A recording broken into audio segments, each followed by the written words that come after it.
Today we're looking at radicals and specifically square roots and having them in simplest radical form.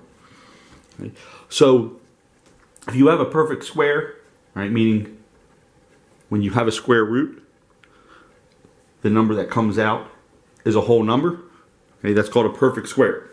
So 1 times 1 is 1. 1 is a perfect square. 2 times 2 is 4. 4 is a perfect square. If you're dealing with a number, so if we look at 49, right? 49 is a perfect square of 7. One of the reasons, because it's 7 times 7. If we have a number that is not a perfect square, for example, 98, okay, to have that in simplest radical form, we pull out every perfect square that's in there, and anything that we can't have a perfect square of stays inside. So one way to do this is to know your perfect squares. So for example, 98 is 49 times 2. So your answer would be 7 root 2. If you don't know, if you can't see that, one of the tricks is a factor tree. So for example, 98 is 7 times 14. 14 is 7 times 2. Okay, so I factor it out. Do I have my factors? 1 doesn't count as a factor, so I want everything to be only divisible by 1 in itself. Then I look for pairs. So here we have a pair of 7s. That pair is what gets pulled out to the outside. And then whatever is not paired up stays inside. So we have 7 root 2. The more factors you have, the more complicated this comes, but it's that process stays there. So if we do 480,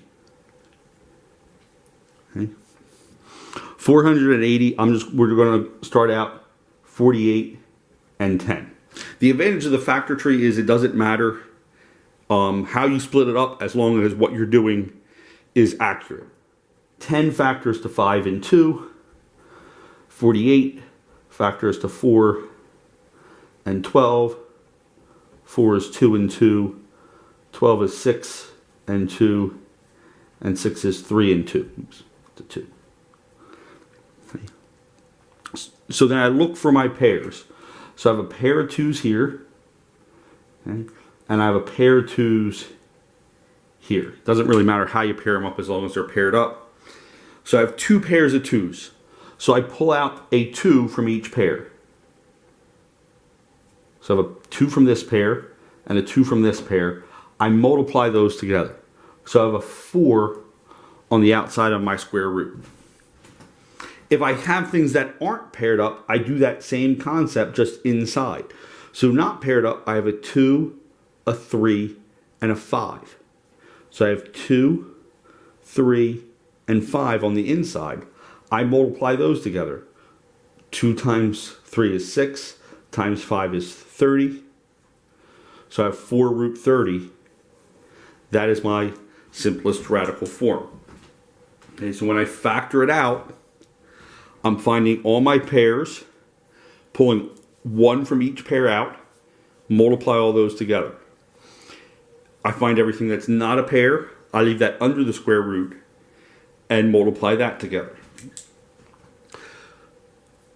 The other thing you could see is if you have something outside to start. So for example, if we had 3 root 24, okay, and I want that in simplest radical form, same exact concept. When we pull out, we're just going to multiply it by the 3. So I start with the square root of 24,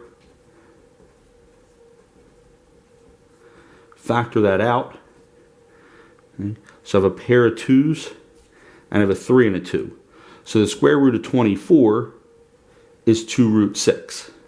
The pair of 2s is the 2 and the 3 is the 6. I then take that and multiply that by the 3. So 3 times 2 is 6. And I have 6 root 6 as my final answer.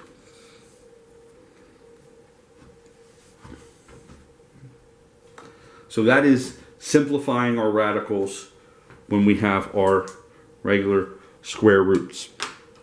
One of the other things that falls under simplifying radicals is when we have a square root in the denominator. If I have something like 2 over root 5, that is not considered simplified because you cannot have a square root in the bottom. So what we do is we multiply the top and the bottom by the square root that is in the denominator.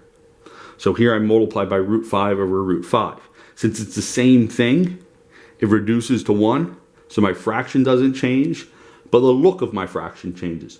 2 times root 5 is 2 root 5. Root 5 times root 5 is the square root of 25, which gives me 5. This then is 2 root 5 in simplest radical form. So I'm always multiplying by that radical. Couple things to watch with that.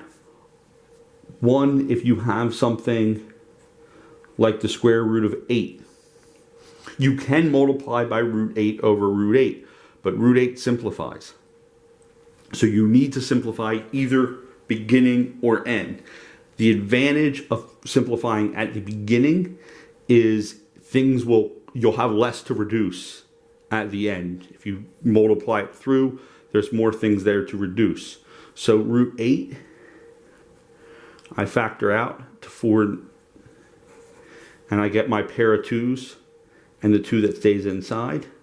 So I have 2 root 2 is the square root of 8. So now, all that is the problem is the root 2. The 2 in front is not. So all I'm going to do here is multiply by root 2 over root 2.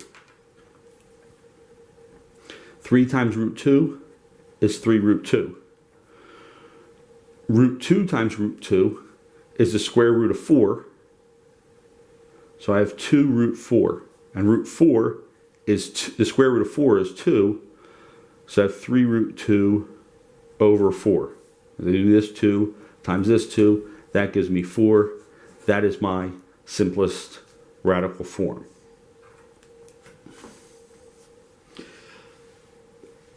Do watch again that you don't have things that cancel out here. You need to check, make sure like 3/4 doesn't reduce. Root 2, there's nothing to reduce there. If you have stuff, I'll start with one that has stuff to reduce. If I have 4 root 3 over 8, the 3 has root 3 is only root 3, so that doesn't affect anything. The 4 and 8 can reduce to 1/2. So I have root 3 over 2. When we're simplifying those, square roots can only reduce to square roots. Whole numbers can only reduce to whole numbers. So if I have root 3 over 9, that can't reduce because this is a square root and this is a whole number. Okay.